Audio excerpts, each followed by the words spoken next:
बच्चों, आज मैं फिर वेलकम कर रहा हूँ आपका हमारी साइंस की क्लास में। बेटा, आपको पता है मैंने आपके साथ 10th चैप्टर शुरू किया हुआ है, motion and measurement of distance. अब अगर मैं आपसे पुरानी बात करूँ तो मैंने लास्ट लेक्चर में आपको बताया था कि किस तरह से टायर की डिस्कवरी हुई, व्हील की डिस्कवरी हुई और फाइनली ट्रांसपोर्टेशन ईजी होगी। तो with the rise in technology, जैसे जैसे टेक्नोलॉजी ने ग्रोथ की और वहाँ पर हमें अलग अलग तरह की ट्रांसपोर्टेशन देखने को मिल गई। अब वो टाइम हो गया कि आपको बुलेट और कार्ट तो बहुत ही कम देखने को मिलते हैं, पर आपको ट्रेन्स देखने को मिल रही हैं और वो भी कितनी ज़्यादा स्पीड से रन करती हैं। फिर जो फास्टेस्ट मीन ऑफ ट्रांसपोर्ट अब बन चुका है वो है हमारा एरोप्लेन। बसेस के थ्रू भी हम ट्रांसफ़र करते हैं from one place to another, है ना।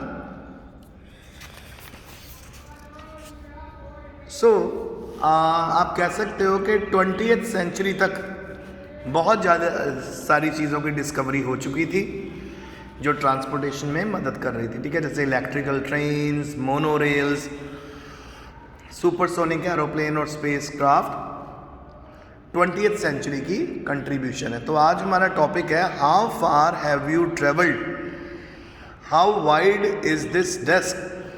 मतलब हम कितना चले हैं, कितना डेस्क है, इसको हम कैसे मेजर करते हैं बेटा, डिस्टेंस में मेजर करते हैं। डिस्टेंस के फर्दर यूनिट होते हैं, आज हम उसके बारे में बात करेंगे।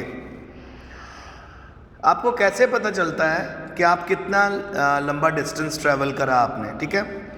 आप कैसे पता करेंगे कि आप वॉक कर सकते हो इतनी दूर स्कूल के लिए, कि आपको बस से जाना पड़ेगा, रिक्शा से जाना पड़ेगा स्कूल पहुंचने के लिए। ऑब्वियसली डिस्टेंस पे निर्भर करता है। अगर तो स्कूल और आपके घर के बीच में डिस्टेंस बहुत कम है तो आप तो बहुत जल्दी पहुंच जाओगे, तो इसलिए आप वॉकिंग प्रेफर करोगे। अगर आपके स्कूल का कई किलोमीटर का डिस्टेंस है आपके घर से तो आप अलग अलग ट्रांसपोर्ट के मीन्स यूज़ करोगे। अच्छा, इन सभी क्वेश्चंस का जवाब कैसे आप ढूंढोगे? तो इन सब के लिए सबसे पहले हमें इम्पॉर्टेंट होता है प्लेस के बारे में जानना, जिससे हमें आइडिया हो जाता है कि हम उस प्लेस पे कैसे रीच कर पाएंगे, वॉक करके, बस से, ट्रेन से, शिप से, एरोप्लेन और इवन स्पेस क्राफ्ट की मदद से। कभी कभी कुछ ऑब्जेक्ट्स होते हैं जिनकी लेंथ और विड्थ हमें जाननी होती है, लंबाई और चौड़ाई भी हमें जाननी होती है। पहेली और बूझों के क्लासरूम में बहुत बड़े बड़े डेस्क हैं और उनको 2 स्टूडेंट शेयर करते हैं, 2 स्टूडेंट्स उसके ऊपर बैठते हैं। पहेली और बूझों ने एक डेस्क शेयर किया हुआ है, ठीक है। पर कभी कभी उनके पास लड़ाई हो जाती है क्योंकि कोई बड़ा डेस्क का एरिया यूज़ करता है, कोई छोटा। तो उसको उनके टीचर्स ने क्या सजेस्ट किया, उन्होंने उनको सजेस्ट करा कि बेटा आप अपने बेंच की ना जो लेंथ है उसको मेजर करो और लेंथ मेजर करने के बाद बिल्कुल एग्जैक्टली सेंटर में आप एक लाइन ड्रॉ कर लो और उससे क्या हो जाएगा कि आपका जो बेंच है 2 इक्वल हाफ्स में डिवाइड हो जाएगा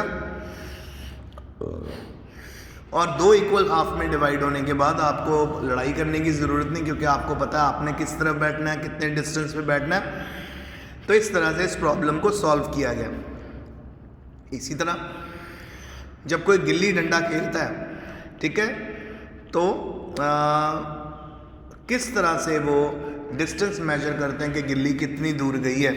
तो यूजुअली हम अपने स्टेप से उसको मेजर करते हैं, 1 स्टेप, 2 स्टेप, 3 स्टेप, 10 स्टेप, है ना। इसी तरह डेस्क की जो लेंथ थी, हम लोगों ने भी डेस्क के बारे में बात की, तो डेस्क की जो लेंथ है वो हम अलग अलग तरह से मेजर कर सकते हैं। या तो हम एक छोटी सी स्टिक यूज़ कर ले, ठीक है, उससे मेजर कर सकते हैं, या फिर हम यूज़ कर सकते हैं छोटे पेन के साथ भी हम इसको मेजर कर सकते हैं। पर प्रॉब्लम यहाँ पे ये आ जाती है कि जब हम इन चीज़ों को मेजर कर रहे होते हैं तो एरर आने लग जाता है। एरर का मतलब कोई ना कोई आप कह सकते हो कि प्रॉपर आपको रीडिंग नहीं मिलती, ठीक है। इसलिए हम क्या करेंगे, इसको मेजर करने की कोशिश करेंगे प्रॉपर इक्विपमेंट के साथ, प्रॉपर डिवाइस के साथ। सो हम किस तरह से इसको मेजर करेंगे? हम उसको मेजर करेंगे मेजरिंग टेप की मदद से। सो जब हम मेजरिंग टेप का इस्तेमाल करेंगे तो हमें बिल्कुल भी प्रॉब्लम नहीं आएगी और हमारा जो डिस्टेंस वो मेजर करेंगे उसमें किसी भी तरह का एरर, किसी भी तरह की गलती नहीं होगी, है ना। चीज़ों को मेजर करने के लिए आप अलग अलग चीज़ों का इस्तेमाल कर सकते हो। जैसे मैंने आपको अभी बताया, आप एक छोटा स्टिक यूज़ कर सकते हो, या फिर आप पेन के साथ इस्तेमाल कर सकते हो, धागे के साथ मेजर कर सकते हो। पर प्रॉपर जो मेजरमेंट है बेटा वो तो आपको मीटर के साथ मेजर करनी पड़ेगी, ठीक है। मीटर टेप के साथ मेजर करनी पड़ेगी, उसमें आपका बिल्कुल एरर नहीं आएगा। तो इसी तरह जब आप किसी के कपड़े सिलने वाले बंदे की दुकान में जाते हो, ठीक है, तो जो कपड़ा सिलने वाला टेलर होता है ना बेटा, वो भी मेजर करता है लेंथ आपके कपड़े की। उसके बाद आप वो बताता है कि भी आप कपड़ा ठीक लाए हो, नहीं लाए हो, कपड़ा छोटा है कि कपड़ा बड़ा है। इसी तरह जो कारपेंटर होता है, जो लकड़ी का काम करता है, वो भी मैथ्स में बहुत अच्छा होता है। मैथ्स में अच्छा होने से क्या होता है, वो कैलकुलेट कर पाता है बहुत अच्छे से, लेंथ कैलकुलेट कर पाता है, जो कबर्ड उसने बनानी है उसकी ब्रेंथ विड्थ देखता है, चौड़ाई लंबाई, ठीक है। और उसको ये भी पता चल जाता है कि कितनी लकड़ी चाहिए दरवाजे बनाने के लिए। इसी तरह अगर हम फार्मर के बारे में बात करें, फार्मर को अपने खेत की पूरी नॉलेज होनी चाहिए, उसको लेंथ उसकी मेजर्ड होनी चाहिए, ताकि उसको पता हो कि वो कितने बीज उसके अंदर बोएगा, सीड सो करेगा, ठीक है। इसी तरह अगर आपको पूछा जाए कि आपकी लेंथ कितनी है, आप कितने लंबे हो, ठीक है, सो आप कैसे करोगे? एक स्ट्रेट लाइन बनाओगे और अपने हेड के ऊपर से उसको मेजर करोगे। इसी तरह बेटा आप ब्रूम यानी एक झाड़ू की लेंथ भी मेजर कर सकते हो, डेस्क की मेजर भी डिस्कस कर सकते हो, लेंथ मेजर कर सकते हो। दिल्ली और लखनऊ एक दूसरे से कितने दूर है वो भी मेजर कर सकते हो। इन सभी क्वेश्चन का एक ही कॉमन इनमें बात है, और वो बात है बेटा डिस्टेंस बिटवीन टू प्लेसेस।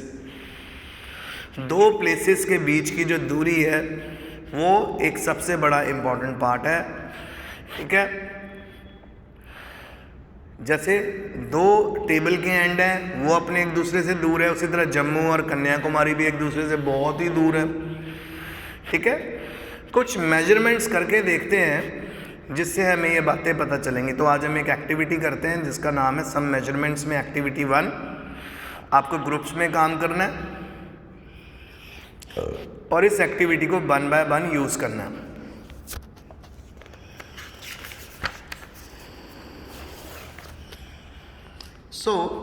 आपने अपने पैर को as a unit of length use करना है और आपने मेजर करना है length and breadth of classroom. एक क्लास की लंबाई भी आपने मेजर करनी है, चौड़ाई भी मेजर करनी है। आज आप क्या करने वाले हो? आज आप अपने घर में लेंथ और ब्रेथ देखना, ठीक है, चौड़ाई और लंबाई देखना अपने कमरे की, अपने पैरों को अपने एक फीट को समझ के चलना कि वो एक मेजरिंग यूनिट है,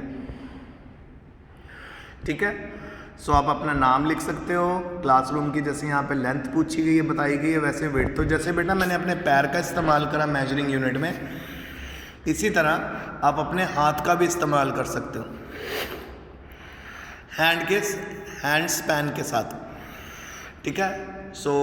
आप देख सकते हो कितने हैंड स्पैन यूज़ हुए, 10 यूज़ हुए, 12 यूज़ हुए, 15 यूज़ हुए। आप दीवार के साथ साथ इनको चला सकते हो। तो ये तो बेटा अलग अलग मेथड है जिससे हम इन चीज़ों को मेजर करते हैं। फिर आज का टॉपिक यहीं पे ख़त्म हो रहा है। नेक्स्ट टाइम जब मैं आपको मिलूँगा, मैं आपको स्टैंडर्ड यूनिट करवाऊँगा मेजरमेंट के, और उसके ऊपर रिलेटेड हम कुछ क्वेश्चंस भी करेंगे। मैं आपको बताऊंगा कि कैसे 1 मीटर में 100 सेंटीमीटर होते हैं, 1 सेंटीमीटर में 100 मिलीमीटर होते हैं, और 10 मिलीमीटर होते हैं, और 1 किलोमीटर में 1000 मीटर्स होते हैं। तो इनके बारे में डिस्कशन होगी, अच्छे से होगी। कल फिर नेक्स्ट टाइम फिर मिलेंगे। टेक केयर बेटा, अच्छे से पढ़िए।